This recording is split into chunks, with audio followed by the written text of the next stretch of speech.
dan salam sejahtera untuk kita semua. Terima kasih Bapak Ibu peserta peningkatan kapasitas pengadaan dari kementerian lembaga maupun pemerintah daerah yang sudah berkenan hadir untuk dalam pentas pengadaan pada saat ini. Dan terima kasih kami ucapkan kepada Pak Hafi dari selaku Kepala Biro Komisi Pemilihan Umum yang telah berkenan hadir memenuhi undangan permohonan narasumber kita pada siang hari ini. Baik Bapak Ibu, mohon izin kami menyampaikan terlebih dahulu nanti untuk presentasi maupun paparannya akan kami sampaikan setelah narasumber selesai memaparkan paparannya. Kemudian Bapak Ibu sebelum mengisi daftar hadir akan diarahkan untuk dapat mengisi feedback seperti itu untuk kemudian selanjutnya daftar hadir untuk mendapatkan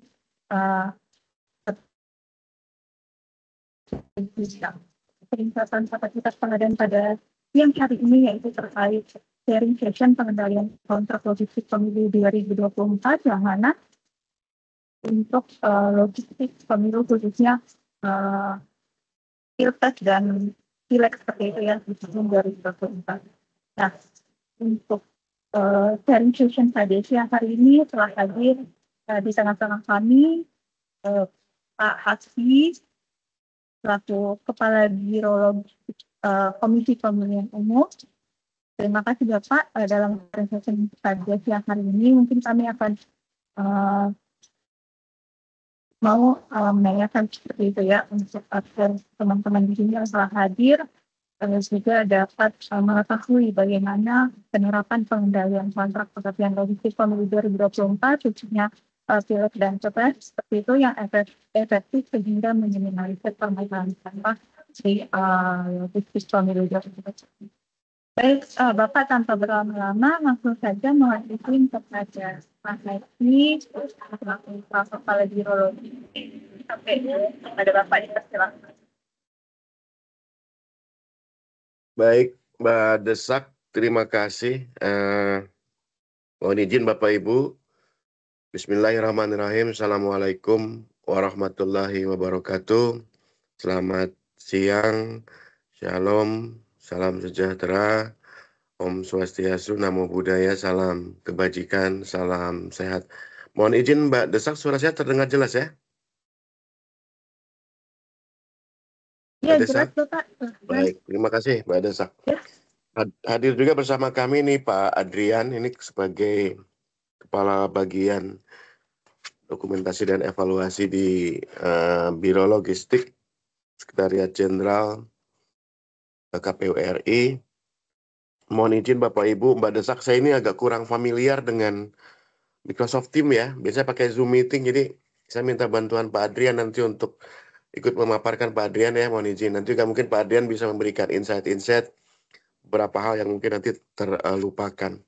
Baik Bapak Ibu sekalian dari teman-teman Kementerian Lembaga, terima kasih atas undangannya teman-teman LKPP khususnya Direktorat Advokasi Pemerintah Pusat yang telah mengundang saya sebagai saya tidak setuju dengan narasumber ya Mbak Desak ya. Ya berbagi pengalaman saja mungkin karena kami kemarin sudah mengelola logistik pemilu dengan kompleksitas yang luar biasa. Saat ini juga kami sedang memfasilitasi untuk pelaksanaan pemenuhan logistik pilkada di tahun 2024.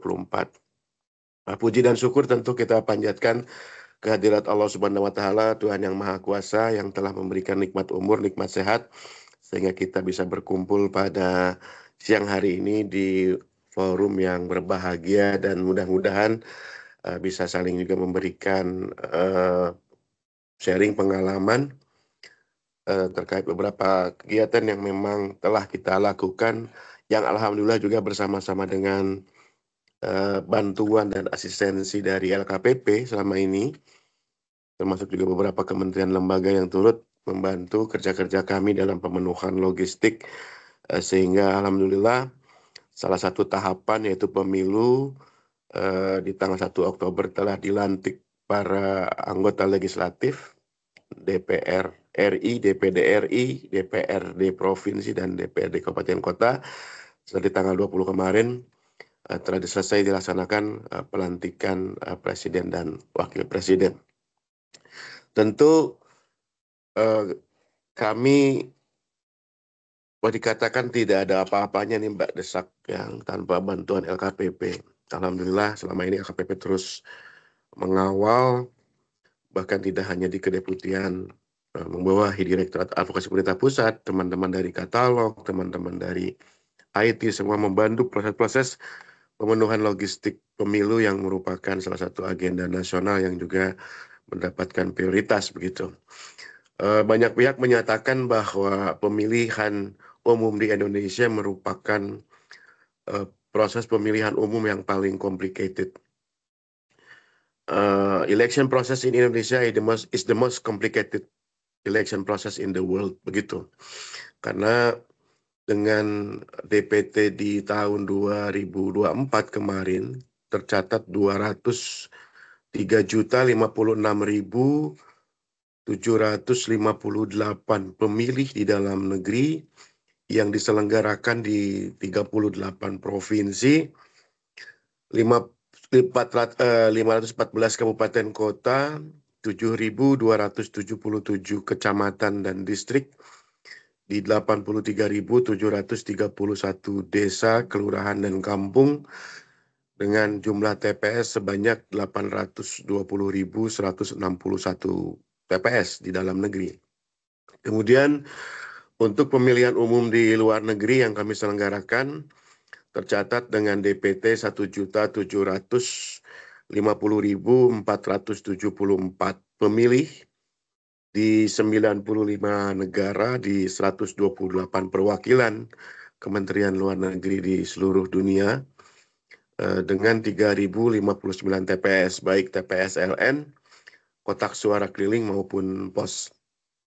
Jadi tentu sejak kami memulai tahapan pemilu di bulan Juni 2022 launching, semua persiapan-persiapan ini tentunya bertahap.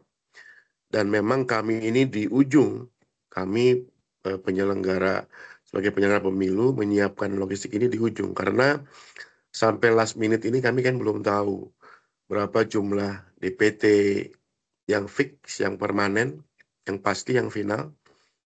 Itu di last minute, Bapak Ibu. Kemudian juga jumlah TPS. Itu yang selalu dilakukan oleh teman-teman di Pusdatin, di Sekjen dan KPU RI untuk melaksanakan mutarlih, pemutahiran data pemilih melalui sistem SIDALI, ya, sistem data pemilih. Nah, kemudian beberapa infrastruktur kami siapkan sesuai tahapan, dari mulai SIPOL, sistem informasi partai politik ketika mendaftarkan partai politik peserta pemilu, kemudian mulai dari silon untuk mengidentifikasi calon legislatif, sampai di ujung adalah kemudian untuk kepala negara, presiden dan wakil presiden. Jadi secara total memang waktu yang dibutuhkan untuk pemilu nanti dengan pemilihan itu kalau di total sekitar 30 bulan, Bapak Ibu, 2,5 tahun begitu.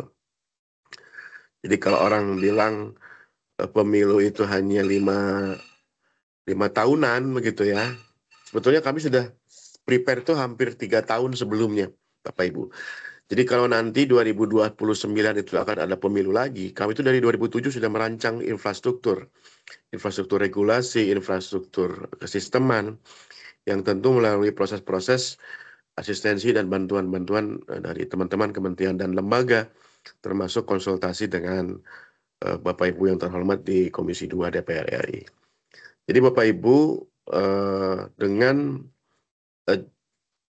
terakhir ketika kami hadir pada kesepakatan terkait dengan proses pengadaan, termasuk mekanismenya seperti apa, alhamdulillah komunikasi kami, koordinasi kami dengan LKPP memberikan ruang-ruang dan memberikan opsi-opsi terbaik. Karena jujur saja Bapak Ibu, proses pengadaan di pemilu 2019 itu sangat berbeda dengan proses pengadaan di 2024.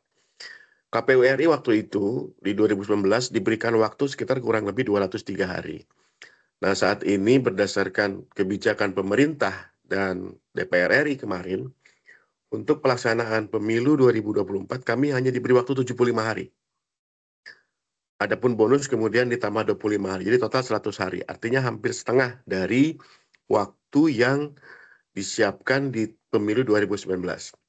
Tentu dengan waktu yang relatif pendek dan singkat ini, kami memerlukan strategi-strategi khusus yang alhamdulillah kami bangun bersama teman-teman dari LKPP. Termasuk juga pengawalan-pengawalan dari Bapak Ibu di Jaksa Agung Muda Bidang Intelijen di Direktorat D Pengamanan Pembangunan Strategis, termasuk pengawalan-pengawalan asistensi dari teman-teman di BPKP, dari 2 kedeputian di Deputi Polhukam PIP Polhukam PMK dan Kedeputian Investigasi.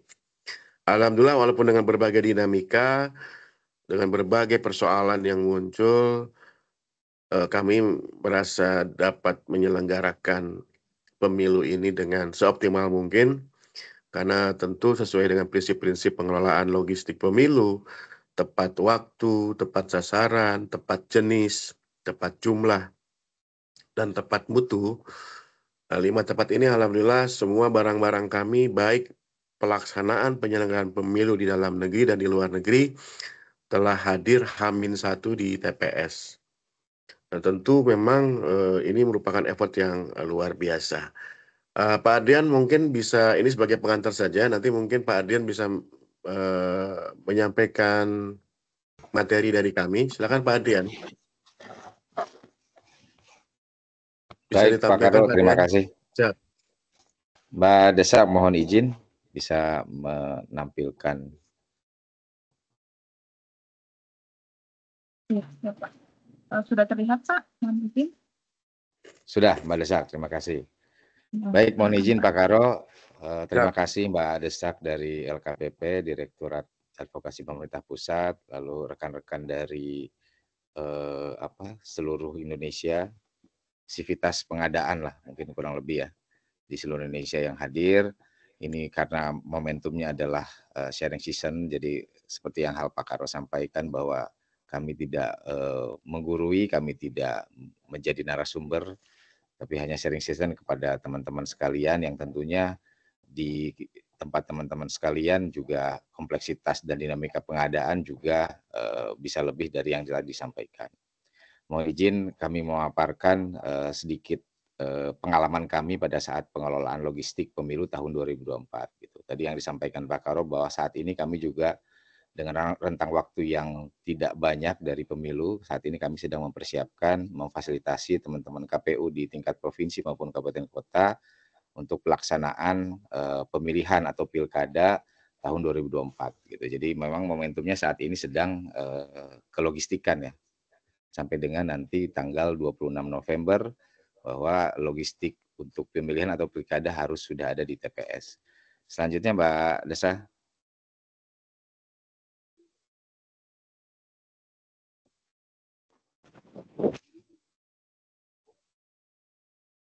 Mohon izin Mbak Desa di slide berikutnya.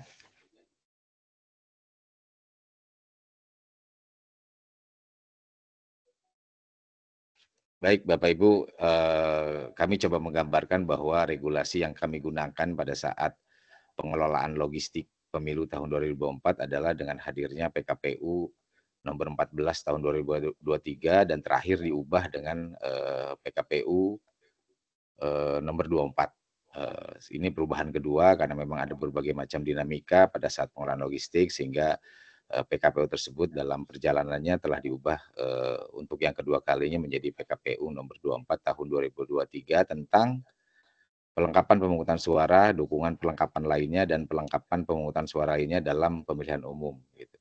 Jadi memang pada prinsipnya barang-barang logistik yang mungkin Bapak Ibu juga tidak sudah familiar sebetulnya pada saat pemilihan kemarin atau pada saat pemilu kemarin, barang-barang pada saat yang mendukung untuk proses pemungutan atau pencoblosan surat suara di TPS, kurang lebih kategori itulah yang kita atur di dalam regulasi yang ada. Selanjutnya Mbak Desa.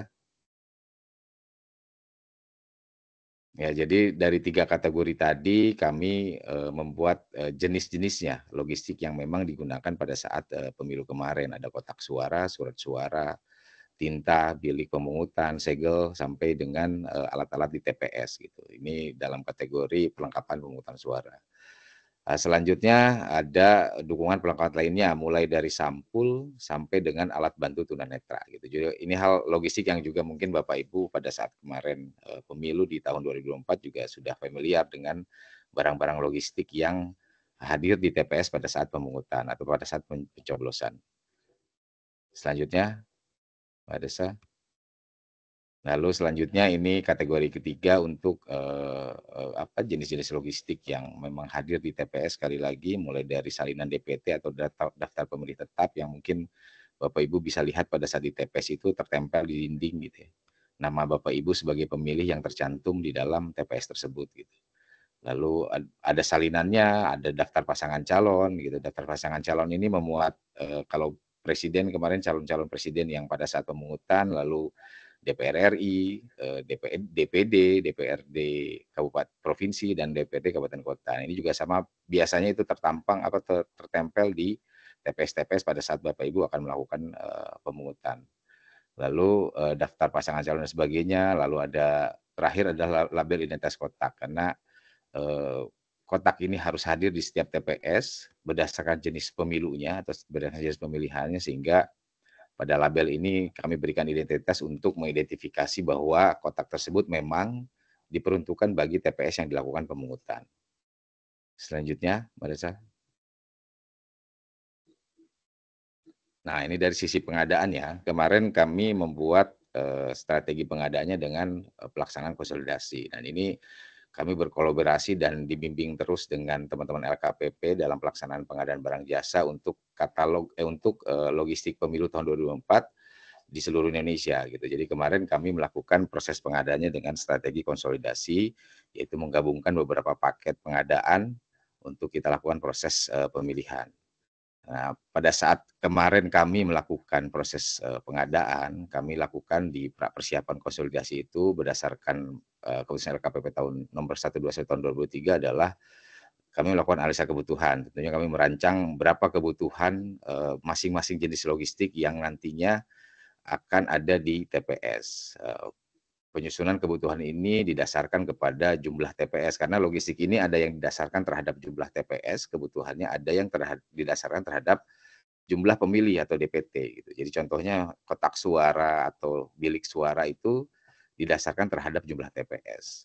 Nah, kotak suara itu hadir satu kotak untuk setiap pemilu. Nah, kalau bilik suara itu 4 per TPS, sehingga dari formula kebutuhan yang kami rancang di dalam regulasi yang ada, muncullah nanti volume kebutuhan yang harus diadakan pada saat pemilu kemarin. Nah, sebelumnya kami melakukan market sounding atau analisa pasar terhadap kondisi pasar mengenai atau respon pasar terhadap logistik yang ada, karena terakhir kami melakukan pengadaan logistik yaitu di pemilu 2019 atau pilkada 2020 gitu. Sehingga sudah relatif 5 tahun atau 4 tahun sebelumnya logistik ini dilakukan proses pengadaan. Sehingga pada saat itu kami dengan LKPP melakukan market sounding atau analisis pasar terhadap kesiapan pasar itu sendiri. Kesiapan pasar atau respon pasar, agar nanti pada saat pelaksanaannya logistik ini memang sesuai dengan kebutuhan KPU dapat diadakan oleh penyedia barang jasa sehingga pelaksanaan pemilu bisa terlaksana gitu. Nah, seperti halnya dalam proses pengadaan, saya pikir ini mungkin Bapak dan Ibu lebih paham lagi mengenai hal ini, persiapan konsolidasi, pelaksanaan, dan sebagainya. Selanjutnya, ada Sak.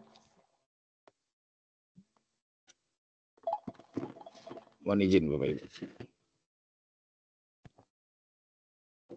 Nah, berikut kebijakan pengadaan yang coba kami susun pada saat pemilihan kemarin, karena jumlah atau kategori logistik, jenis logistik yang masuk ke dalam konsolidasi ini kurang lebih ada 11 logistik, sehingga kami perlu strategi dalam proses pelaksanaan pemilihannya gitu. Jadi untuk kategori tersebut kami bagi 2 tahap. Kenapa berbagi 2 tahap? Karena pada waktu itu di tahap 1 ini jenis logistik 1 sampai 5 ini itu yang berdasarkan terhadap jumlah TPS. Jadi pada waktu itu pelaksanaan pemilihan itu dilaksanakan, jumlah TPS itu sudah tercantum di dalam DPS pada waktu itu, masih DPS atau daftar pemilih sementara. Nah, sehingga karena proses pengadaan atau pemilihan ini memerlukan waktu, gitu, karena kami melakukannya melalui proses tender untuk e-katalog nasional, gitu. Nah, sehingga kami melakukan proses pemilihan di tahap 1 dengan jumlah TPS yang waktu itu sudah ditetapkan dan berjalanlah logistik tahap 1. Lalu untuk tahap 2, memang pada waktu itu kondisinya kenapa ini dibagi 2 tahap, karena kondisi pada waktu itu pencalonan belum selesai gitu. Jadi kita belum tahu siapa calon presidennya, calon legislatifnya gitu ya, calon DPD-nya kita belum tahu gitu.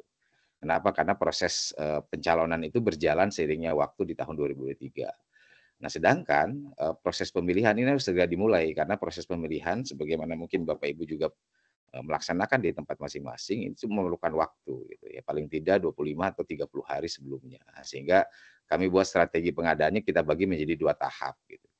Nah, sehingga pada saat pelaksanaan pemilihan tahap 2 yang menurut kami kebetulan saya terlibat di dalam pokjanya gitu ya, yang cukup menantang adalah kami belum tahu siapa pasangan calon atau berapa jumlah pasangan calon yang akan ditetapkan pada waktu itu. Implikasinya kenapa? Karena khususnya surat suara gitu ya, khususnya surat suara, jumlah pasangan calon itu menentukan ukuran kertasnya. Ya kalau di dalam istilah pengadaan spesifikasi teknisnya lah gitu. Sehingga pada waktu kami melakukan proses pemilihan, kami belum tahu ukuran kertas mana yang harus kita lakukan proses pemilihan. Karena sekali lagi penetapan pasangan calonnya belum ditetapkan pada waktu itu. Nah, sehingga kami buat strategi dengan teman-teman dari LKPP karena Pokjanya juga gabungan konsolidasi antara kami dan LKPP. Kita buat strategi bahwa bagaimana ini proses pemilihan harus tetap berjalan meskipun secara spesifikasi teknis belum firm gitu. Sehingga sempat kemarin kami membuat beberapa paket itu menjadi lebih banyak gitu karena kategorinya kami buat berdasarkan regulasi yang sudah diatur bahwa terdapat beberapa kategori berdasarkan jumlah pasangan calon.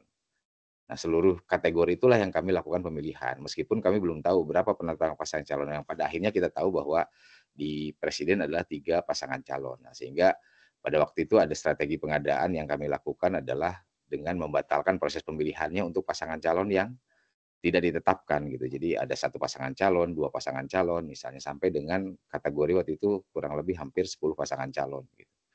Nah, sehingga ketika ditetapkan pasangan calonnya menjadi 3 untuk presiden, maka paket yang lainnya itu dilakukan pembatalan sehingga dilanjutkan untuk satu paket satu paket untuk 3 pasangan calon. Begitu juga untuk yang legislatif gitu. Karena jumlah pasangan calon pada waktu itu juga kita belum tahu karena legislatif kan ada usulan dari partai, DPD juga usulan daerah. Nah, tapi strateginya seperti apa? Kami membuat kategori ukuran kertasnya juga pada saat itu gitu. Nah, di kategori tersebut dilakukanlah proses pemilihan. Jadi memang agak kompleks waktu itu proses pemilihannya dengan jumlah logistik yang 11, tapi paketnya lebih dari 11 gitu. Nah, ini yang mungkin membuat kompleksitas kami kemarin tentunya ini kami selalu didampingi dan bukan hanya didampingi karena pelaku pemilihan pun juga kami berkolaborasi dengan LKPP. Termasuk Madesa. Madesa ini salah satu pokja pemilihan untuk pemilu tahun 2024. Selanjutnya Madesa. Nah, salah satu strategi pemaketannya karena ini sifatnya serentak gitu ya, pemilu ini sifatnya serentak untuk 38 provinsi. Maka salah satu strategi pemaketan kami adalah dengan membentuk zonasi gitu ya, zonasi. Kenapa pertimbangan zonasi ini dibentuk? Karena kita juga harus hasil market sounding kami pun melihat pasar bahwa apakah bagaimana caranya pasar bisa menyerap kebutuhan KPU pada saat logistik gitu. Nah, pertimbangan zonasi ini kita melihat dari wilayah atau pendistribusian pengiriman. Contohnya misalnya satu zona antara mulai dari Aceh, Medan gitu ya sampai dengan Riau atau Jambi itu satu zonasi. Selain wilayah distribusi, kami juga melihat volume karena jumlah pemilih atau jumlah TPS di setiap provinsi itu berbeda-beda gitu ya. Mungkin contoh kalau di paling besar itu kan di Jawa Barat. Jawa Barat pemilihnya hampir 32 juta lebih lah dengan jumlah TPS juga yang sekian banyaknya gitu. Sedangkan mungkin di teman-teman kita di Papua, di Sulawesi gitu ya, jumlah pemilihnya atau jumlah TPS-nya tidak sebesar mungkin di provinsi yang lain. Nah, sehingga agar minat pasar ini mau untuk memenuhi kebutuhan kami di 38 provinsi, Sehingga kami membuat strategi penggabungan atau zonasi ini berdasarkan tadi wilayah dan keduanya volume. Jadi kami gabung-gabungkan volumenya sehingga paling tidak setara gitu. Jadi dalam satu zona itu belum tentu bisa terjadi ada 4 atau 5 provinsi gitu. Bahkan untuk yang Jawa Barat dengan Jawa Barat, Jawa Timur, Jawa Tengah dengan jumlah volume yang terbanyak gitu ya, kami malah memecah gitu zonanya. Jadi satu provinsi itu bisa kita pecah menjadi 2 zona. Itulah strategi pengadaan yang kami lakukan dengan bersama LKPP untuk membuat minat pasar terhadap pemenuhan kebutuhan logistik. Tapi ini pun juga pada saat itu banyak pertimbangan gitu ya. Apakah karena ada beberapa wilayah, contoh misalnya mohon izin seperti wilayah-wilayah yang di daerah timur, di daerah Sulawesi, itu kan ada konsekuensi pengiriman yang penuh tantangan juga gitu. Sehingga pertimbangan itu pun juga kami menggabungkan beberapa provinsi itu dengan provinsi yang memang pertimbangan untuk volume dan pengirimannya tidak terlalu sulit untuk menarik minat pasar agar dapat memenuhi. Karena pada waktu itu, pada waktu kita menyusun strategi ini, waktu untuk melakukan proses pemilihan itu dalam kondisi kami tidak bisa melakukan lelang ulang atau terjadi gagal tender lah kasarnya gitu ya. Gagal tender. Kami nggak bisa dalam kondisi seperti itu karena ketika gagal tender waktunya tidak mencukupi untuk dilakukan pengulangan. Nah, sehingga di tahapan persiapan dan perencanaannya kami matangkan dengan membuat strategi pemaketan. Selanjutnya, Mbak Desa. Nah, ini kurang lebih gambaran zonasi yang kami terapkan pada waktu itu gitu ya.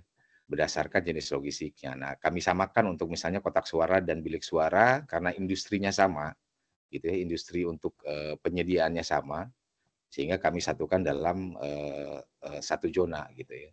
Jadi salah satu contohnya misalnya zona 1 Aceh Sumatera Utara. Nah, ini pertimbangannya seperti yang tadi, berdasarkan area pengiriman atau distribusi, juga pertimbangkan jumlah volume berdasarkan jumlah TPS atau jumlah DPT, sehingga paling tidak untuk kotak dan bilik ada 17 zona yang kita bentuk, itu volumenya setara gitu ya. Volumenya setara yang dapat dilaksanakan oleh penyedia. Lalu untuk tinta, segel, kabel tis, ini karena memang industrinya berbeda dengan kotak suara dan bilik suara, kami pisahkan zonasinya gitu ya, kami pisahkan zonasinya, tapi kami tetap bentuk kurang lebih 10 zona gitu ya, 10 zona berdasarkan tadi pertimbangannya sama. Selanjutnya Mbak Desak. Nah, ini untuk yang zona logistik tahap 2 dari mulai poin 1 sampai 11 jenis logistiknya. Nah, ini jumlah zonanya yang kami bentuk pada waktu itu. Kenapa? Karena yang tahap 2 ini kan banyaknya industri percetakan atau kegrafikaan gitu ya. Jadi kalau tadi Pak Karo sampaikan 203 juta lebih DPT yang ada di pemilu 2024, berarti ada 203 juta surat suara yang harus kami cetak dikali 5, karena ada 5 pemilu pada waktu itu. Gitu ya, ada kali 5.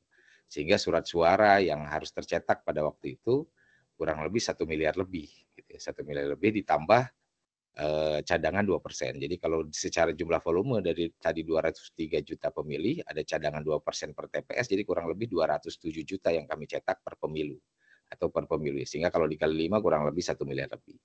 Dengan waktu yang tadi disampaikan oleh Pak Karo, relatif kami hanya punya waktu kurang lebih dari mulai proses pemilihan sampai logistik itu sampai di TPS adalah 100 hari, berbeda dengan 2019. Tentu perlu strategi-strategi yang kita bangun pada saat proses pemilihan. Selanjutnya Mbak Desa. Nah, ini kurang lebih menginformasikan Bapak Ibu bahwa proses pengadaan kemarin secara pemilihannya kami lakukan di pusat antara KPU RI dengan LKPP menggunakan metode tender untuk katalog nasional, sehingga pada saat proses purchasing-nya itu dibagi kewenangannya oleh kami berdasarkan jenis logistiknya terhadap KPU provinsi dan KPU kabupaten kota. Nah, kebetulan yang di Sekretariat Jenderal KPU RI, kebetulan Pak PPK-nya Pak Karo langsung gitu ya, itu kami melaksanakan pengadaan atau purchasing untuk surat suara presiden, DPR, dan alat bantu tunanetra. Ditambah untuk pemilu luar negeri gitu ya. Kalau untuk pemilu luar negeri memang kita langsung Biro Logistik yang melakukan pengelolaan untuk logistik yang dibutuhkan. Jadi tidak terbatas hanya surat suara saja, tapi keseluruhan logistik yang dibutuhkan untuk pemilu luar negeri. Lalu kami bagi kewenangannya juga untuk provinsi, purchasing untuk pengadaan mulai dari kotak sampai dengan alat bantu tunanetra. Lalu kami bagi juga kewenangannya untuk KPU kabupaten kota di 514 kabupaten kota, kami bagi juga pengadaannya untuk segel plastik dan forward plano. Nah, jadi logistik yang sama-sama kita lihat dalam monitor adalah logistik yang melalui proses konsolidasi. Nah, sedangkan kebutuhan logistik untuk pemungutan, seperti halnya tadi kami uraikan di atas, saya berdasarkan PKPU 14 beserta perubahannya, itu lebih banyak lagi dari ini. Nah, untuk logistik yang dibutuhkan atau di luar konsolidasi, itu langsung diadakan oleh KPU Kabupaten Kota. Contoh misalnya, kalau Bapak Ibu kemarin datang ke TPS kan ada alat buat coblosnya ya, paku atau bantalan gitu ya, atau tali pengikatnya gitu, atau juga kebutuhan untuk TPS yang lainnya gitu, itu langsung dilaksanakan oleh pengadaannya oleh rekan-rekan kami di KPU Kabupaten Kota dan Provinsi. Selanjutnya, Mbak Desa. Nah, ini kurang lebih mekanisme kami kemarin pada saat melakukan konsolidasi, itu ada 11 logistik yang kami lakukan konsolidasi, itu kolaborasi antara kami dan KPU dan LKPP untuk pokjanya, lalu dilanjutkan penayangan produk dan diakhiri dengan proses purchasing oleh masing-masing PPK sesuai kewenangan yang tadi. Selanjutnya, Mbak Desa. Nah, mohon izin menginformasikan Bapak Ibu, data ini juga kami ambil juga dari atau kami dapatkan juga hasil kami komunikasi dan kolaborasi dengan LKPP. Jadi kurang lebih di tahap 1 kami berhasil melalui proses mekanisme tender untuk katalog nasional, kami berhasil mengefisiensi kurang lebih 42% atau sekitar 220 miliar dari total HPS itu 527 miliar untuk tahap 1 gitu ya. Untuk jenis logistik kotak sampai dengan segel. Selanjutnya, Pak Desak. Nah, untuk yang tahap 2 mungkin mohon izin terskip datanya, tapi kurang lebih sekitar 180 miliar kami bisa melakukan efisiensi dengan proses yang sama gitu ya. Jadi total hampir 400 miliar lebih mungkin total efisiensi yang kami bisa lakukan melalui mekanisme konsolidasi melalui tender dengan untuk e-katalog nasional. Nah, terakhir mungkin Bapak Ibu, ini kiat-kiat kami ya, sharing season kiat-kiat kami untuk melakukan pengendalian kontrak gitu ya. Jadi contohnya Pak Karo ini menjadi PPK untuk barang yang dikirim ke 514 kota kabupaten untuk surat-suara DPR RI maupun Presiden gitu ya. Sehingga bagaimana Pak Karo bisa melakukan pengendalian kontrak dengan rentang kendali yang begitu luas gitu ya di 514. Bahkan Pak Karo sendiri juga nggak melihat barang itu terkirim ke kota kabupaten bahkan ke luar negeri gitu ya. Sehingga bagaimana kami melakukan strategi atau cara mengendalikan kontrak agar Pak Karo sebagai PPK atau kami sebagai Biro Logistik memastikan barang itu sampai ke gudang kota kabupaten bahkan sampai ke TPS gitu ya. Dengan proses-proses pengadaan sesuai dengan regulasinya. Nah, kami memiliki sistem Bapak Ibu yang pada saat pemilu kemarin di internal kami ada namanya SILOG atau Sistem Informasi Logistik gitu ya. Nah, ini salah satu alat kerja yang kami gunakan untuk memantau atau memonitor pergerakan logistik sampai dengan ke luar negeri, mulai dari 514 kota kabupaten sampai dengan ke luar negeri gitu. Jadi dengan salah satunya dengan alat kerja kami ini informasi logistik, kami dapat memastikan bahwa penyedia sudah melakukan produksi gitu ya. Penyedia sudah melakukan hasil produksi karena penyedia yang berkontrak dengan KPU pada waktu itu, kami wajibkan untuk menginput produksi hariannya di dalam Silog sehingga kami bisa mengukur pemenuhan kontraknya itu berdasarkan penyedianya itu sendiri gitu ya atau berdasarkan provinsi atau sampai dengan kabupaten kota yang sudah diproduksi atau belum diproduksi. Karena kemarin pada saat pelaksanaan kontrak, penyedia itu dikasih waktu kurang lebih 60 hari kalender. Logistik tersebut sudah harus sampai ke gudang kabupaten kota gitu ya di seluruh Indonesia. Nah, kemarin pada saat pemilu relatif penyedianya banyaknya di Pulau Jawa lah, di hampir di 3-4 provinsi, 5 provinsi yang ada di Pulau Jawa itu sebagian besar tersebar di sana. Ada juga yang di Bali, lalu di Makassar dan hanya 2 tempat di Pulau Sumatera, antara di Sumatera Utara dan Sumsel. Jadi hampir sebagian besar pengiriman logistik itu berasal dari Pulau Jawa. Gitu. Dan karena ini melalui mekanisme pengadaan, persaingan usaha, gitu, sehingga kadang-kala saya dengan Pak Karo diskusi gitu ya. Ini kalau pemenuhan logistik untuk Jawa Barat, kok penyediaannya jadi Jawa Tengah gitu ya. Bahkan untuk DKI sendiri gitu ya, ada beberapa logistik yang dikirimnya dari Jawa Tengah, padahal di DKI ada juga pabrik gitu ya. Nah, inilah kan akibat dari atau hasil dari persaingan usaha yang nggak bisa kita tentukan gitu ya. Kita tidak bisa menentukan. Mungkin dari sisi efektivitas kita berpikir bahwa kalau misalnya di Bali ada pabriknya, kenapa nggak yang Bali untuk menyediakan Bali? Ini Bali malah dikirimnya dari Jawa Tengah gitu ya.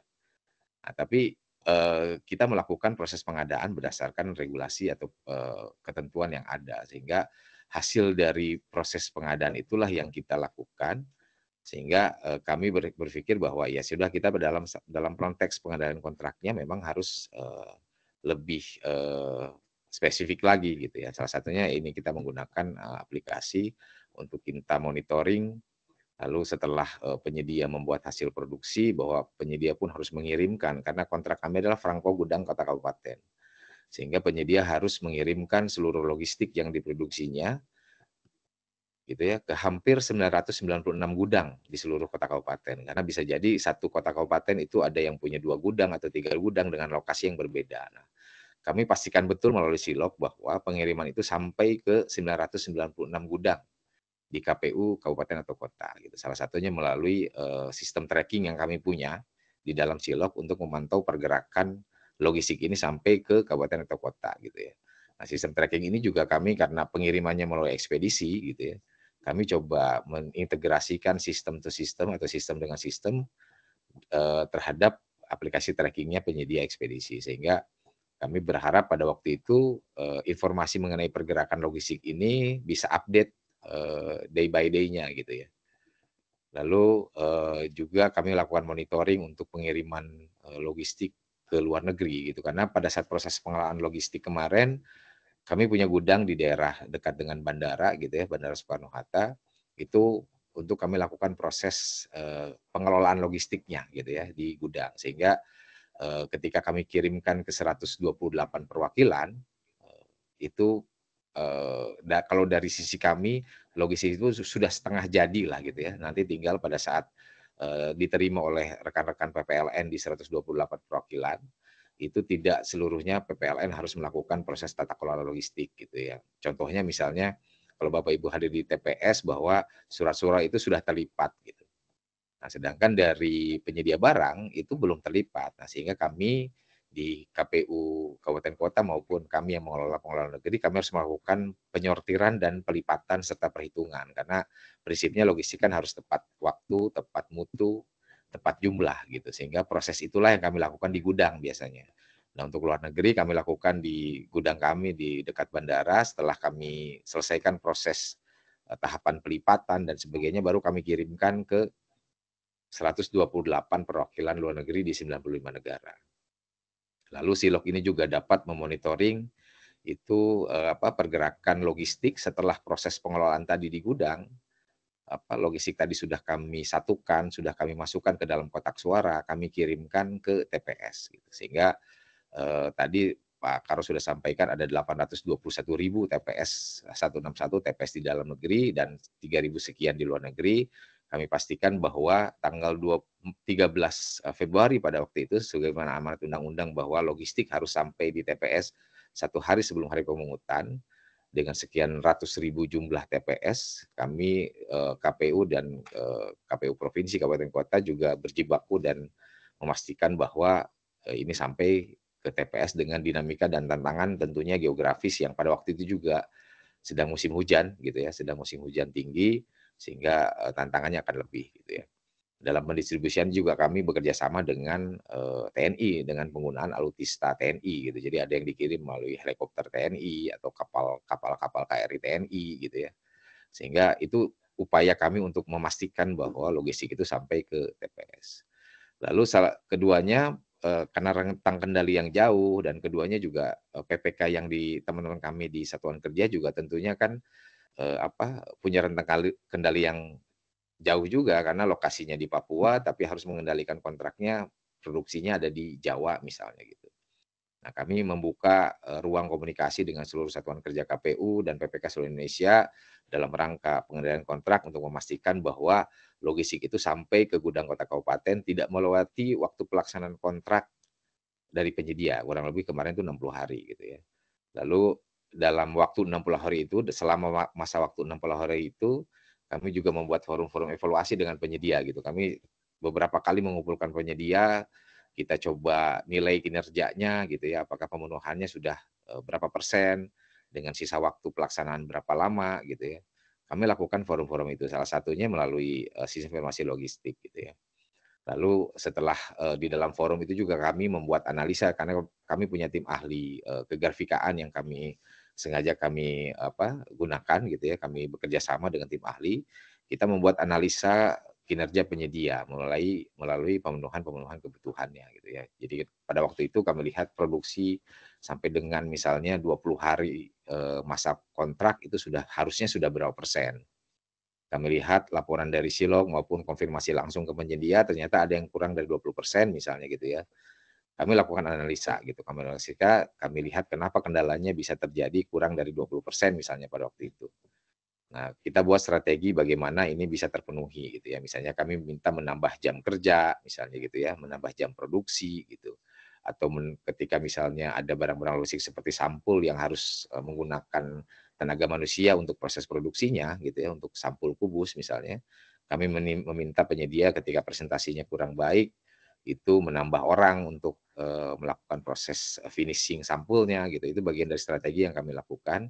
Dan memang pada saat kemarin juga ada kondisi bahwa salah satu penyedia tidak perform gitu ya. Salah satu penyedia tidak perform, kami lihat analisa dari presentasinya, ini kalau misalnya produksi hariannya tetap segitu, itu mungkin selesainya bulan Juni tahun 2024 gitu ya. Sedangkan pemilu Februari 2024. Nah, dalam kondisi seperti itu kami berdiskusi dengan LKPP, dengan Kejaksaan Agung, bagaimana membuat strategi ini penyedia ini harus terpenuhi gitu ya.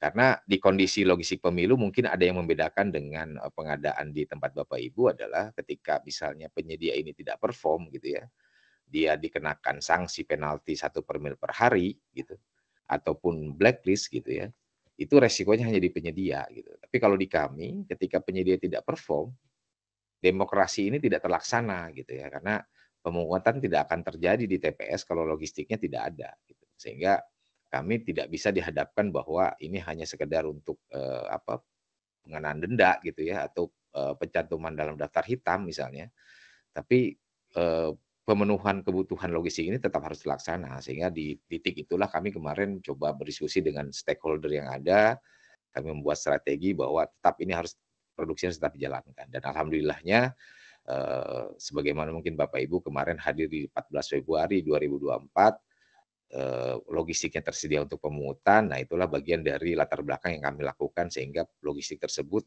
hadir di TPS gitu ya. Lalu analisa kiat kami sebelumnya adalah juga di kurang lebih di 15 hari terakhir lah ya, di 15 hari terakhir sebelum atau 30 hari terakhir, mohon maaf, 30 terakhir sebelum hari pemungutan waktu itu 14 hari, kami di KPU RI khususnya di Biro Logistik kami membentuk tim monitoring dengan melibatkan teman-teman kami di biro-biro yang lain gitu ya. Padahal pada waktu itu sedang juga sama-sama sibuk untuk melaksanakan pemilu. Tapi kebijakan pimpinan kami ingin memastikan bahwa logistik itu sampai dengan TPS, kami membuat tim monitoring. Jadi kurang lebih kemarin kami bentuk sekitar 85 orang lah gitu. Jadi satu orang itu setiap harinya day by day itu konfirmasi ke satker kami di 514. Jadi satu orang dapat 6 satker pada waktu itu monitoring day by day melalui Silog maupun konfirmasi langsung kondisi logistik pada saat itu di hari itu seperti apa. Apakah sudah sampai ke gudang, apakah sortirnya sudah selesai, apakah setting dan packingnya sudah selesai, apakah sudah terdistribusi dan sudah sampai ke TPS itu berapa TPS dari 821. Jadi kami dengan teman-teman di Biro Logistik dan KPU RI sampai dengan tanggal 13 Februari kami terus memantau bahwa logistik itu tersedia atau harus hadir di TPS gitu ya. Selanjutnya Mbak Desa.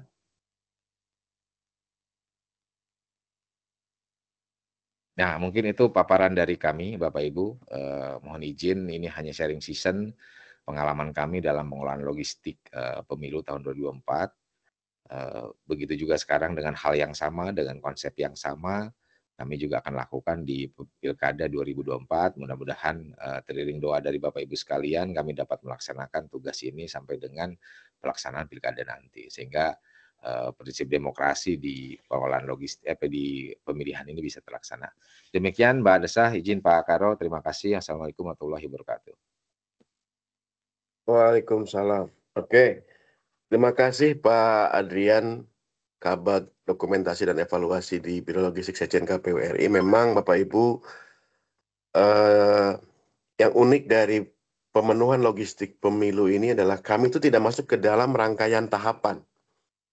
Jadi proses pemenuhan pengadaan logistik itu berada di balik tahapan kampanye Bapak Ibu sekalian. Nah, itu adalah kemarin yang diperpendek waktunya oleh teman-teman Komisi 2 hasil kesepakatan dengan pemerintah melalui Kementerian Dalam Negeri. Nah, dengan dasar itulah kami kemudian menentukan strategi-strategi yang alhamdulillah di backup penuh oleh teman-teman dari Lembaga Kebijakan Pada Inggris Pemerintah.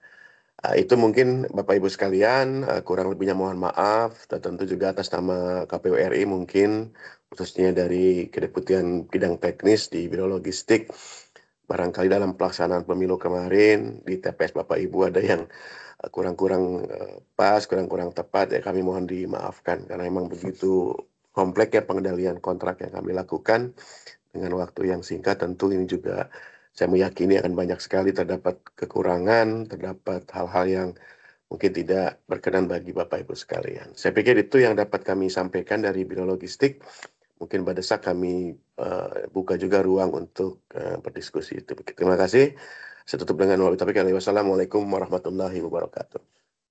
Ya, Waalaikumsalam warahmatullahi wabarakatuh. Terima kasih Pak Karo, Pak Adrian atas paparan yang disampaikan di sharing session pada siang hari ini. Adapun inti dari pengendalian kontrak logistik pemilu 2024 yang kami garis bawahi, yaitu melakukan KPU sendiri, KPU RI melakukan monitoring melalui silo, kemudian membuat ruang komunikasi dengan PPK di KPUD seluruh Indonesia. Kemudian KPU RI juga membuat form evaluasi terkait logistik pemilu 2024. KPU sendiri juga memiliki tim ahli seperti itu ya untuk membantu menganalisis terkait logistik. Nah, kemudian ada juga tim monitoring logistik di lapangan.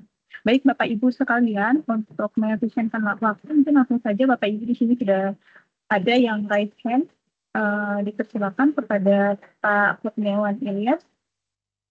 Mungkin terlebih dahulu.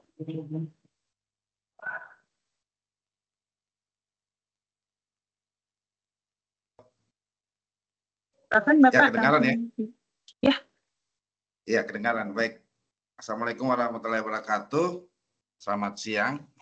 Saya Kurniawan Ilyas ini dari pemerintah Kota Kendari ya di Sulawesi Tenggara. Kami saya tergabung dari Advisor Pengadaan yang dibentuk oleh LKPP. Ya. Pertanyaan pertama saya adalah tadi ada pengendalian kontrak. Nah, pengendalian kontrak kita sudah paham bahwa ada waktu, mutu, jumlah, metode, dan spesifikasi. Dari aspek pelaksanaan Pilpres kemarin, alhamdulillah saya sudah sukses ya. Kami melihat sudah sukses sekali. Nah, ini aspek pengendalian spesifikasi. Nah, kalau tinta, pengadaan tintanya ya, kertas surat suara itu yang tentu kan ada gambar-gambar, ada tinta. Bagaimana bisa memastikan bahwa tinta yang ada di cetakan surat suara itu sesuai dengan spesifikasi komposisi?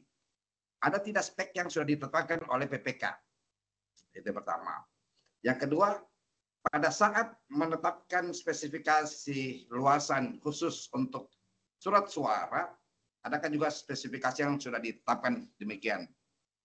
Yang ketiga adalah, nah, bagaimana cara kita mengukur ya bahwa itu sudah sesuai spek, misalnya spek ketebalan kertas surat suara dengan jumlah surat suara yang banyak itu sendiri, sehingga kita bisa meyakini bahwa pengadaan ini sesuai dengan spek yang sudah ditetapkan itu sendiri. Bagaimana kita bisa memberikan keyakinan yang cukup memadai bahwa ini tidak ada masalah untuk pengadaan dalam aspek spesifikasi komposisi, spesifikasi jumlah, dan spesifikasi ketebalan kertas dan alat-alat peraga lainnya. Bagaimana pengendaliannya dan bagaimana melakukan pengujian hal tersebut. Demikian pertanyaan dari saya. Terima kasih. Terima kasih Pak Ilyas atas pertanyaannya. Mohon izin Pak Karo maupun Pak Adrian mungkin langsung saja dipersilakan Bapak. Langsung aja Mbak Desak ya. Ya Pak. Baik, terima kasih Pak Kurniawan Ilyas dari Pemkot Kendari ya, Sulawesi Tenggara. Jadi sebagaimana disampaikan tadi Pak Adrian, bahwa spek itu berbeda dengan pelaksanaan 2019. Spek itu kami masukkan ke dalam lampiran Peraturan Komisi Pemilihan Umum nomor 14 tahun 2023 sebagai telah diubah 2 kali menjadi PKPU 24 2023. Makanya kemudian PKPU ini juga membutuhkan waktu yang lama Pak Ilyas. Itu kami sampai melakukan revisi ke 67. Karena kemudian kami tampung masukan-masukan dari kementerian lembaga, kami tampung masukan-masukan dari Kemendagri, kami tampung termasuk yang tentu punya kepentingan teman-teman di Komisi 2 DPR RI. Bahkan ketika kami melakukan tes itu, sampai kotak suara itu kami bawa ke ruang gedung Komisi 2, kemudian kotak suara kami itu diduduki sampai kemudian disiram air begitu Pak. Karena memang bahan dari kotak suara dan bilik suara kami itu merupakan karton duplex kedap air, bukan anti air ya Pak. Jadi kedap air. Jadi kalau dia hanya splash, dia hanya cipratan, insya Allah lah. Tapi kalau dia direndam ya jadi bubur kertas juga begitu ya Pak Ilyas ya. Nah kemudian Pak Ilyas bertanya bagaimana kita menjaga semua aspek itu ya Pak. Jadi selain tadi sampaikan Pak Adrian mungkin ada yang kurang terinformasikan bahwa kami juga mengirimkan tim pengawasan di masing-masing pabrik Pak. 24 jam 3 shift. Nah itu sesuai dengan amanat Undang-Undang 7 2017 tentang pemilu, bukan hanya unsur KPU RI tapi juga unsur dari Polri Pak. Itu menjaga pelat, menjaga kualitas cetak. Bahkan tadi sampaikan Pak Adrian tadi, kami juga melibatkan konsultan grafika, Pak. Itu yang muter ke beberapa pabrik itu. Teridentifikasi kan ada sekian pabrik di 8 provinsi, Pak. Dari mulai Medan, Palembang, kemudian Jakarta, Banten, Jawa Barat, Jawa Tengah, Jogja, Jawa Timur, Bali, dan sampai kemudian kami akhirnya juga menggunakan pabrik di Makassar. Karena tadi sampaikan Pak Adrian, terdapat penyedia yang kurang perform sehingga kami harus mengambil kebijakan untuk menyelesaikan semua penuh logistik tepat waktu. Jadi untuk menjaga spek itu juga kami membuka ruang-ruang untuk teman-teman di Satker KPU Kabupaten Kota dengan melibatkan kejaksaan. Provinsi dengan kejaksaan tinggi, kabupaten kota dengan kejaksaan negeri, kemudian juga dengan Poldanya, dengan Polres. Yang paling punya kepentingan adalah Bawaslu, Pak. Itu Bawaslu ikut mengontrol ke pabrik-pabrik kami, Pak. Nah, jadi spek itu di dalam lampiran itu begitu ketat, Pak Ilyas ya. Bahkan gramaturnya, whiteness-nya, brightness-nya. Nah, tinta ini kemudian nanti kan teman-teman percetakan ini kan bikin plat, Pak. Jadi Bapak bisa bayangkan lah, salah satu percetakan itu bisa mencetak 15.000 1 jam, Pak. Karena ternyata kan kompleksitasnya bukan hanya di pelaksanaan pemilu, Pak. Tapi kemudian munculnya pelaksanaan PSU, pemungutan suara ulang, hasil rekomendasi Bawaslu, hasil rekomendasi Mahkamah Konstitusi. Yang notabene, Pak, itu waktu yang teman-teman ini berikan kepada kami, kepada KPU sebagai penyelenggara pemilu, hanya 3 atau 5 hari, Pak Ilyas. Bapak bisa bayangkan, kan untuk distribusi saja dari Jawa itu ke Sulawesi, bisa 1 minggu, Pak, kalau pakai kapal laut. Ya. Paling cepat 3-4 hari. Jadi akhirnya kami pun atas dasar hasil koordinasi dengan LKPP mengambil langkah-langkah strategis ketika ya sudah, ini Jambi misalkan kemarin tuh, kurang 19 lembar Pak surat suaranya. Bisa dibayangkan Pak kalau kami harus dicetak di percetakan dengan pengiriman kemudian diulangi segala macam di proses yang awal. Akhirnya kami memberikan master file kepada teman-teman di Jambi untuk mencetak sendiri. Dan memang kemudian cetakan di digital printing itu memang sangat bagus Pak. Tapi harganya luar biasa mahal. Kami dapat simulasikan seperti ini.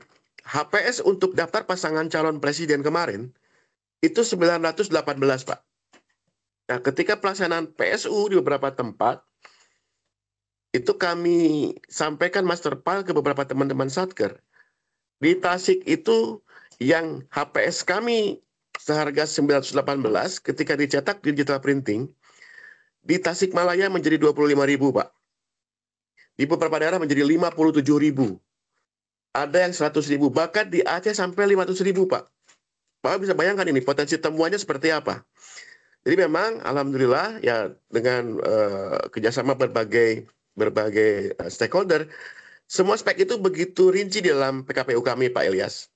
Jadi tintanya, kecerahannya, keputihannya, gramasinya, bahkan bagaimana kemudian kita mengendalikan itu ya.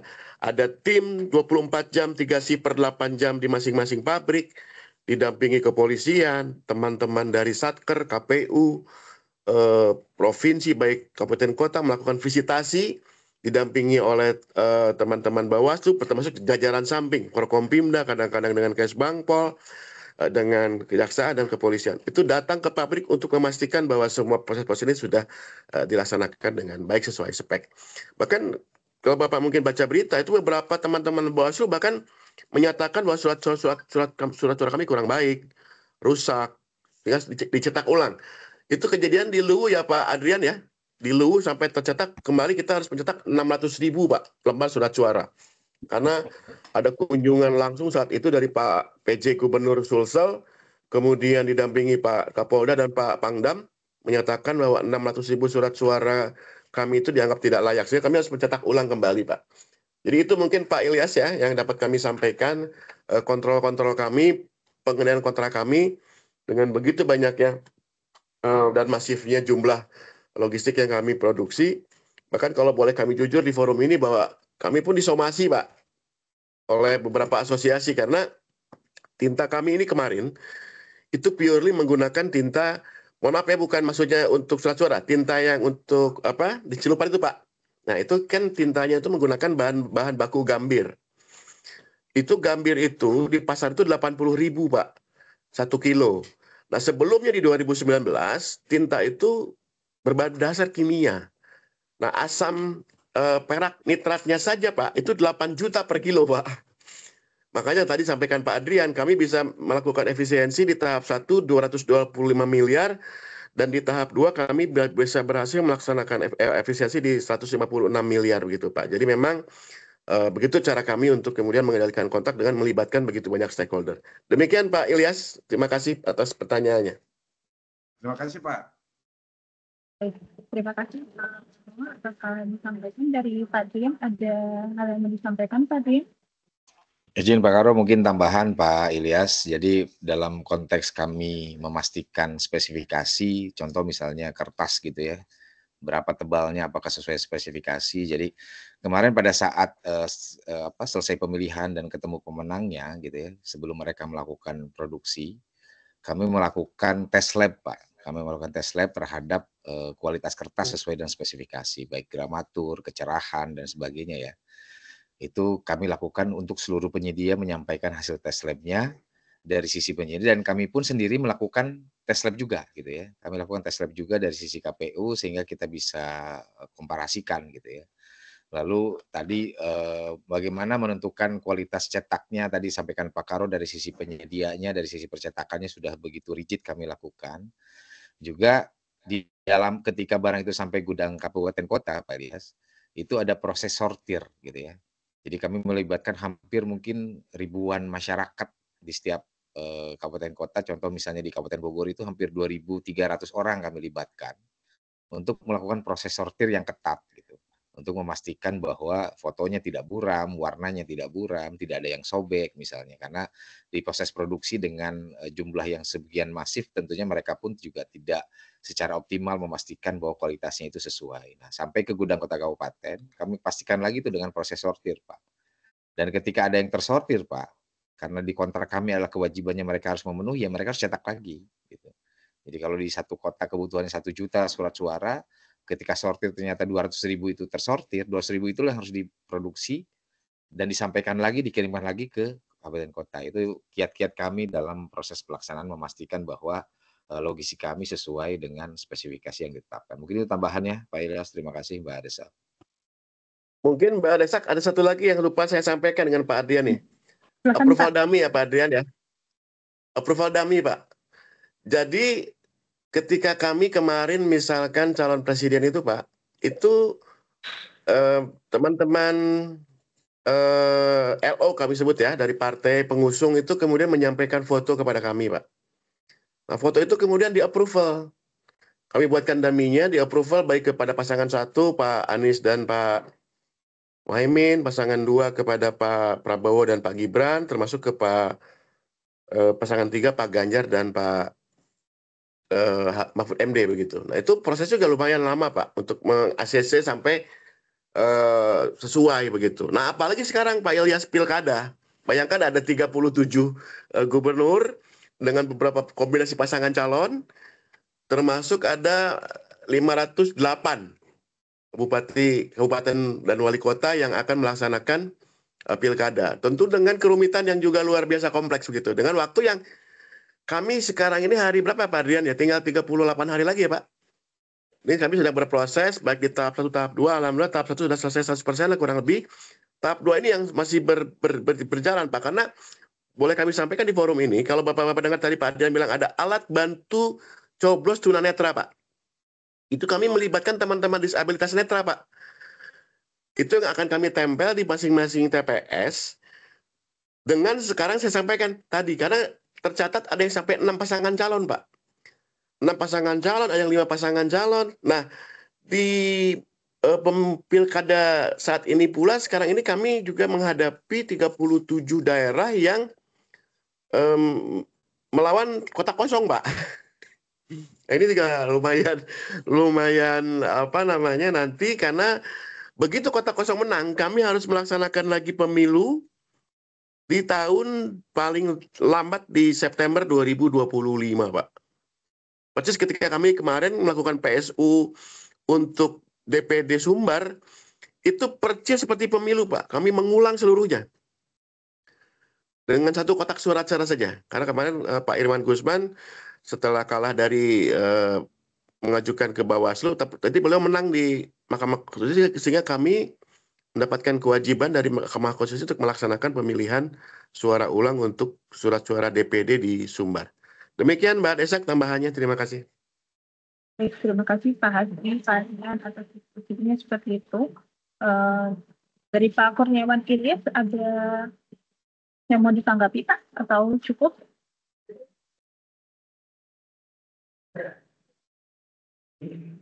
Ya. Ini Pak Kurniawan Ilyas. Ya, secara teoretik memang demikian ya. Dan memang saya melihat Pilpres kemarin dan Pileg itu sukses sekali, sangat sukses. Itu kami dari masyarakat, dari aktivis pengadaan melihat sangat sukses pelaksanaan kemarin. Nah, untuk pilkada ini Pak, apakah sudah ada model pengawasan dari KPU RI dalam hal apa yang terjadi yang terjadi di pemilu Pilpres kemarin dengan pemilu legislatif, apa diterapkan demikian standar spek komposisi dan spek metodologi.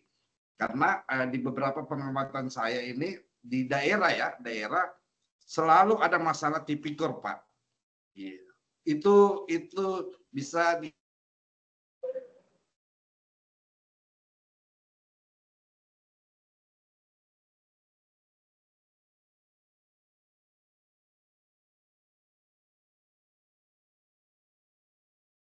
Mohon izin Pak Kurniawan Ilyas, mungkin jaringannya terganggu ya Pak ya. Ya Pak Kurniawan Ilyas.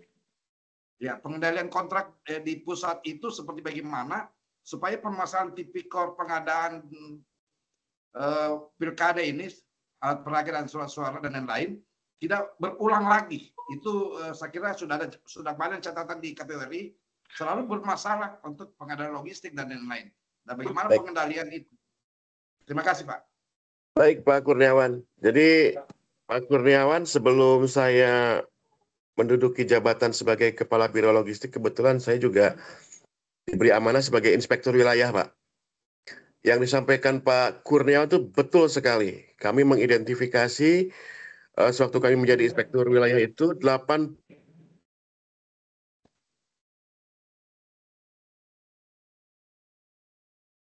Mohon izin Pak Karo.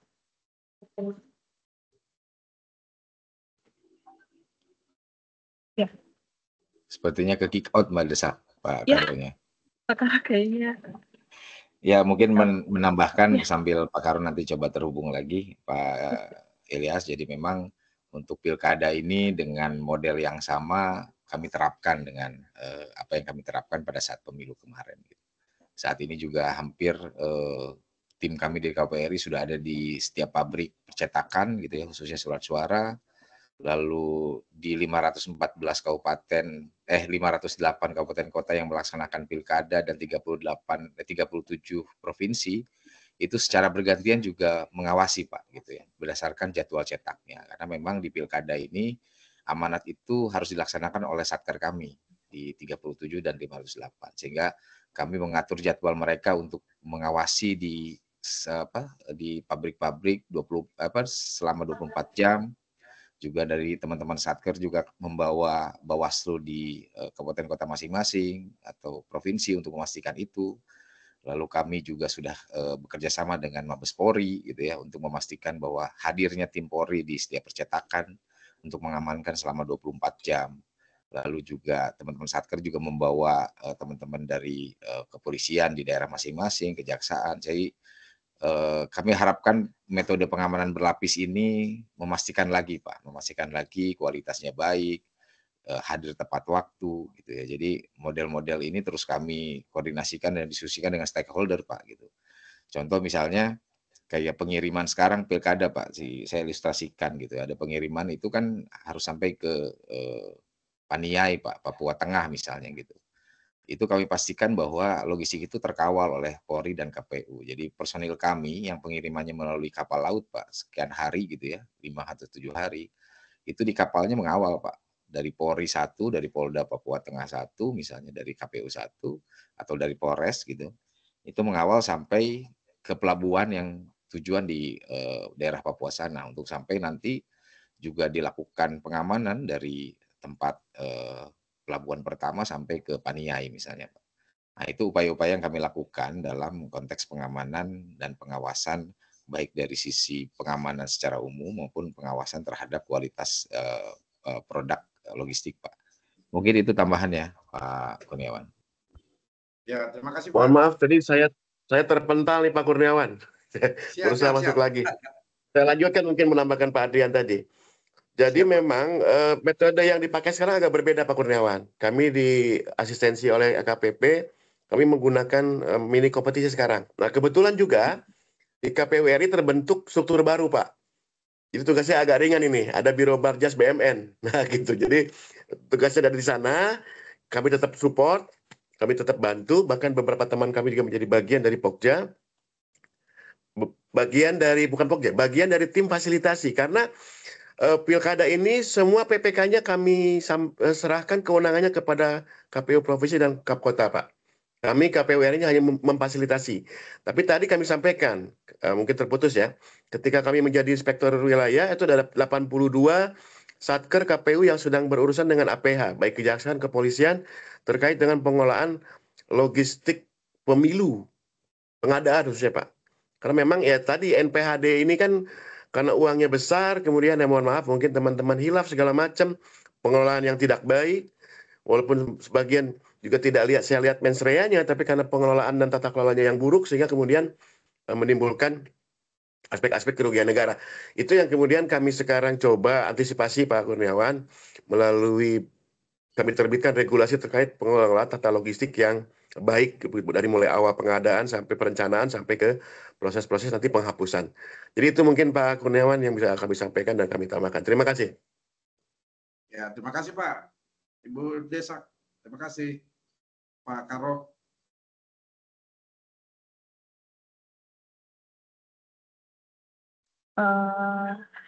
Baik, Bapak Ibu sekalian, mungkin ada lagi yang mau didiskusikan pada Pak Karo dan Pak Adrian dari Biro Logistik KPU RI?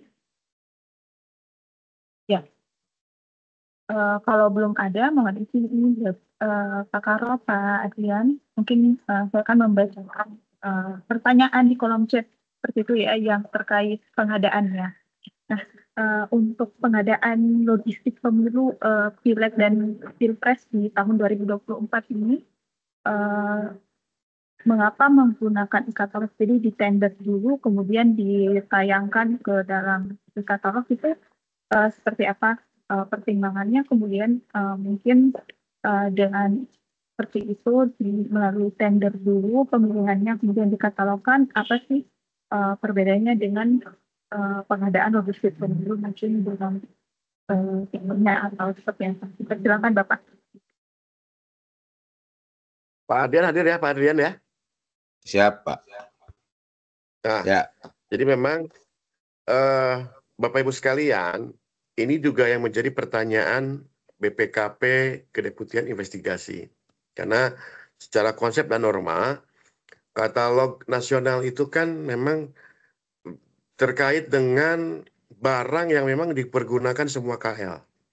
Sementara secara norma, sebetulnya pemenuhan logistik KPU ini lebih cocok menjadi katalog sektoral sebetulnya.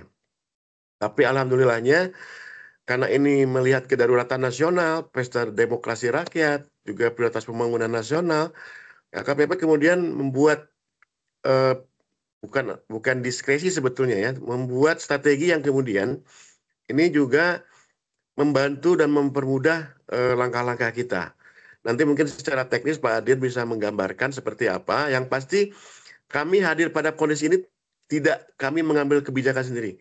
Tapi itu atas dasar pertimbangan dari teman-teman di Lembaga Kebijakan Barang Pemerintah dengan memperhatikan berbagai pertimbangan. Pertimbangan waktu, pertimbangan teknis, pertimbangan juga keterbatasan SDM pengadaan di KPU RI, dan satkernya. Nah, itu tentu menjadi bahan-bahan pertimbangan kenapa kemudian kami hadir pada solusi ini. Mungkin Pak Adrian ada yang ditambahkan, silakan Pak Adrian. Baik, terima kasih Pak Karo. Jadi tadi pertanyaannya adalah kenapa menggunakan metode tender untuk katalog nasional gitu. Jadi prinsipnya kami memang pada saat pengadaan logistik kemarin bahwa metode yang akan kita gunakan adalah e-purchasing gitu ya.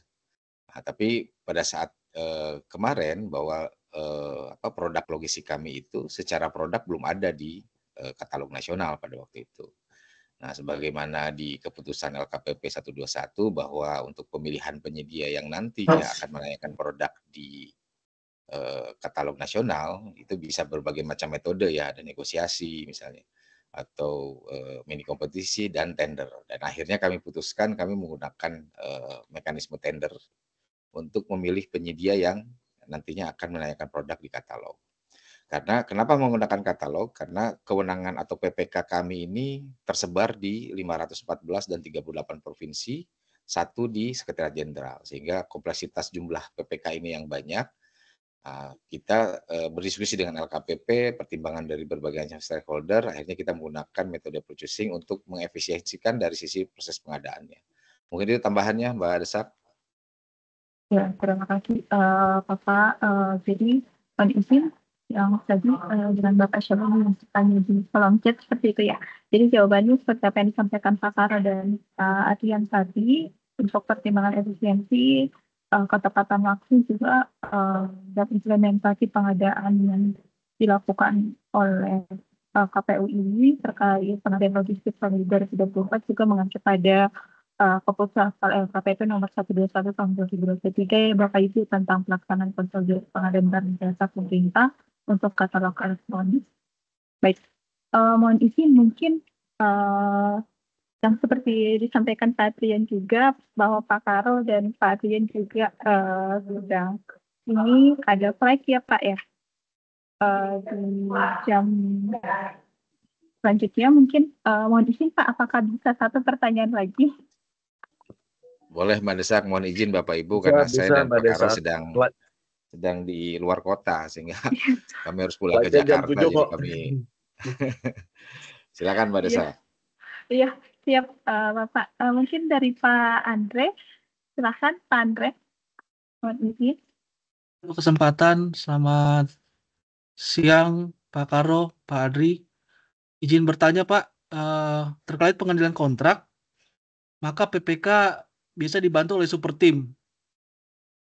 Apakah Pak Karo dibantu oleh super tim? Termasuk juga pertanyaan kita berikutnya, apakah LKPP membantu pro bono atau ada dialokasikan anggaran, atau dengan kata lainnya ada menata anggaran KPU untuk pelaksanaan super tim ini? Terima kasih Pak. Ya, siap. Baik. Terima kasih Bapak atas pertanyaannya dari Pak Andre. Baik, mohon izin Pak Hasbi. Mungkin langsung saja dipersilakan Pak Karo. Ya, jadi Mas siapa namanya tadi? Andre Pak. Mas Andre ya.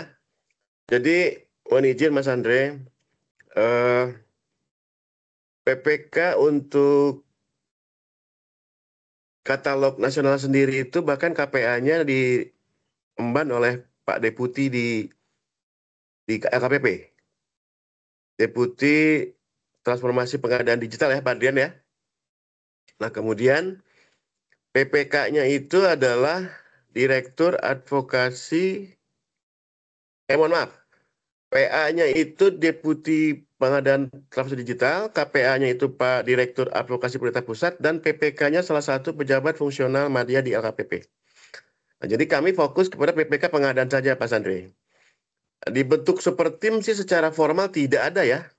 Nah, tidak ada, cuman kami dibantu Pokja, yang ya Pokja, PPK hanya saya pribadi, PPK untuk pelaksanaan tadi seperti sampaikan Pak Adrian, ada surat suara Presiden, surat suara DPR RI, alat bantu tunanetra untuk Presiden, dan pemilu luar negeri yang kami selenggarakan secara khusus di Rawabokor di kota Tangerang dekat bandara supaya kami kemudian mudah untuk mengirimkan logistik kami ke luar negeri.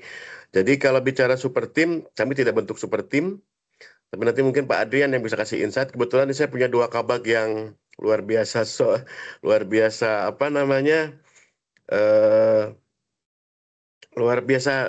hebat lah untuk bantu saya. 3 kabag sebetulnya Pak, sekarang menjadi 2 kabag karena ada Biro Barjas dan BMN, itu yang luar biasa total, football begitulah, kalau bicara sebagai mungkin pelatih bola gitu ya.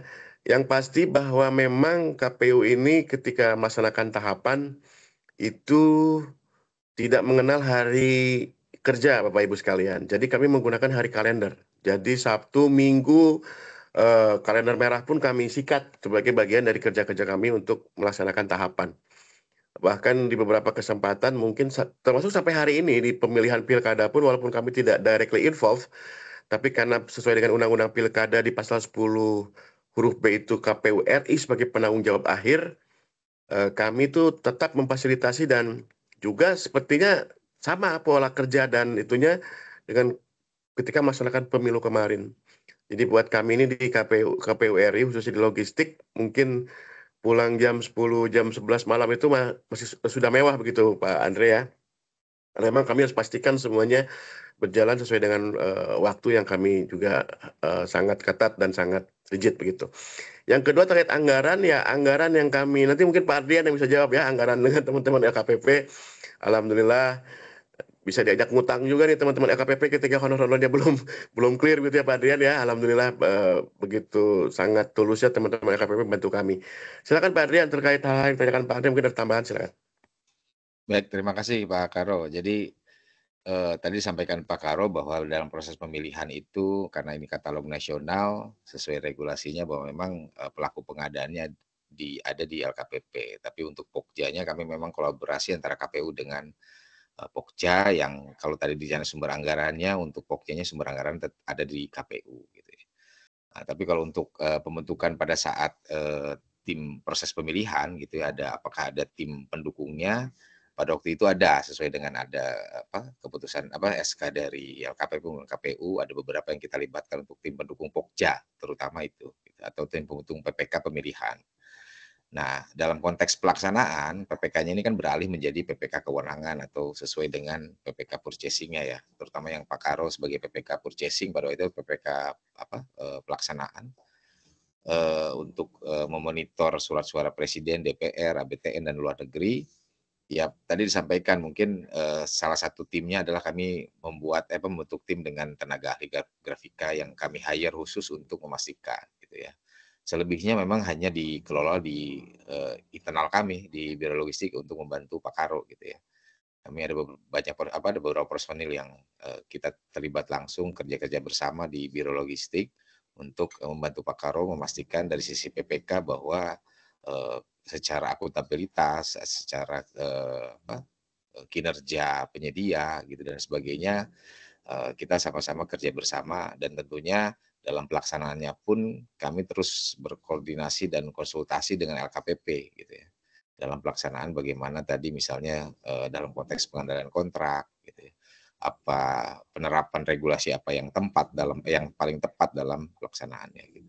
Nah, itu terus kami lakukan, dan kemarin pada saat pemilu juga sama, dan mungkin halnya sekarang untuk pilkada atau pemilihan juga, meskipun PPK-nya tidak ada di kami di KPU RI, tapi dengan metode yang sama, dengan konsep yang sama, kami terus komunikasikan dengan lebih dari 500 PPK yang ada di Satuan Kerja KPU. Terima kasih, Mbak Desa. Baik Bapak, terima kasih atas diskusinya seperti itu dari Pak Bapak tadi. Apakah cukup Pak atau ada yang perlu dikonfirmasi? Terima kasih, cukup. Ya, siap. Terima kasih Bapak. Ya, baik. Mohon izin ini ada pertanyaan juga, mungkin terakhir ya untuk di kolom chat, izin bertanya Pak terkait belanja katalog untuk beberapa kebutuhan logistik KPU, apakah diperbolehkan belanja di etalase katalog lokal ya? Seperti tadi yang disampaikan Pak Hasbi dan Pak Tian, bahwa untuk logistik pemilu 2024 itu dilakukan dengan vendor dulu, kemudian dimasukkan ke dalam katalog elektronis yang mana etalasenya di etalase katalog nasional seperti itu ya Pak Heri. Baik, mohon izin mungkin Pak Karo maupun kalian mungkin Baik. ada yang mau disampaikan untuk Baik. Baik, terima kasih Mbak Desak. Tadi seperti disampaikan Pak Dian dalam paparan bahwa logistik pemilu itu terdiri dari 3 kategori. Ada perlengkapan pemungutan suara, dukungan perlengkapan lainnya, serta perlengkapan pemungutan suara lainnya. Jadi dari sekian banyak item logistik pemilu itu tidak semuanya kemudian kami konsolidasikan. Karena kami juga harus memenuhi amanat Impres 2 2021 tentang percepatan UMKM dan penggunaan TKDN. Jadi barang-barang seperti logistik lem, perekat, lakban, kemudian pulpen, spidol, karet gelang, alat coblos, itu kami serahkan sepenuhnya kepada teman-teman Satker KPU Kabupaten Kota. Silakan apakah kemudian mereka akan mengadakan mekanisme pengadaannya dengan katalog atau dengan pengadaan, dengan tender seperti apa, silakan. Kami membuat surat edaran kepada teman-teman di Satker Kabupaten Kota, silakan saja sepanjang itu mengacu kepada ketentuan peraturan perundang-undangan terkait dengan pengadaan barang jasa pemerintah.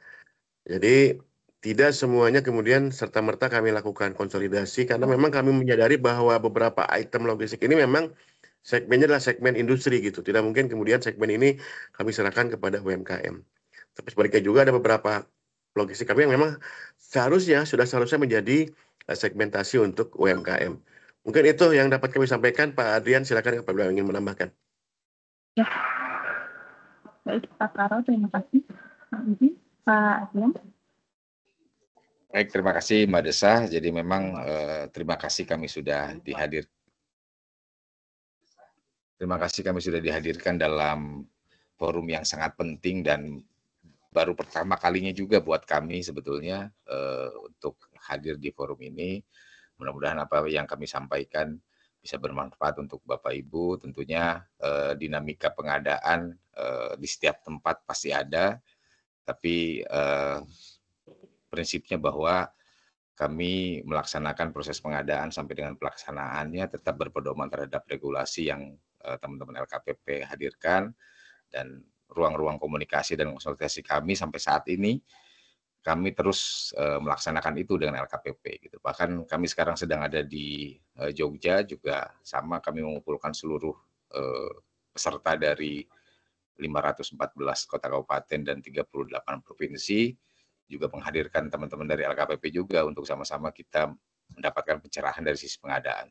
Mungkin itu Mbak Desah, terima kasih rekan-rekan sekalian. Assalamualaikum warahmatullahi wabarakatuh.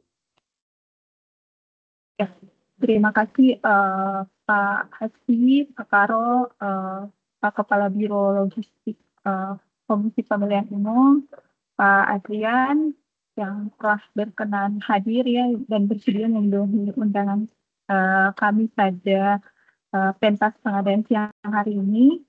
Mohon maaf Pak Adrian, Pak Karo, mungkin kami mengganggu seperti itu ya karena Bapak-Bapak juga sedang mempersiapkan pilkada untuk 2024 seperti itu. Jangan bosan-bosan kalau misalnya kami akan mengundang Bapak Ibu lagi di KPU seperti itu untuk sharing session kepada Bapak Ibu di KLPD. Baik, terima kasih juga atas Bapak Ibu sekalian peserta pentas yang telah hadir pada sharing session pada siang hingga sore hari ini. Kami ucapkan terima kasih. Kami mohon maaf Bapak Ibu atas segala kekurangan selama pelaksanaan. Mohon izin kami tutup. Wassalamualaikum warahmatullahi wabarakatuh. Selamat siang menjelang sore Bapak Ibu. Terima kasih Waalaikumsalam Pak Adrian. Waalaikumsalam. Terima kasih Mbak Desah. Terima kasih Mbak Pak. Desah. Bapak Ibu, Ya. terima kasih. Sehat Terima kasih, selalu. Pak. Saya izin leave. Assalamualaikum warahmatullahi wabarakatuh. Waalaikumsalam warahmatullahi wabarakatuh.